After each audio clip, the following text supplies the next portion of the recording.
আপনি একজন ভালো মানুষ, আর একজন ভালো মানুষের সাথে কেই না ঘুরতে চায়, কেই না চলাফেরা করতে চায়। একটা ভালো মানুষের মধ্যে যা যা গুণ দরকার সব আপনার মধ্যে আছে। আমি এই জন্য আপনার সাথে ঘোরাফেরা করছি, আপনি যেখানে বলছেন সেই জায়গায় গেছি। কিন্তু আপনি এখন যেগুলো বলতেছেন এগুলা ছোট মন মানসিকতা মানুষের মতো না।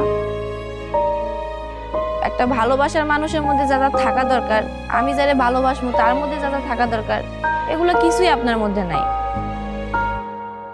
আর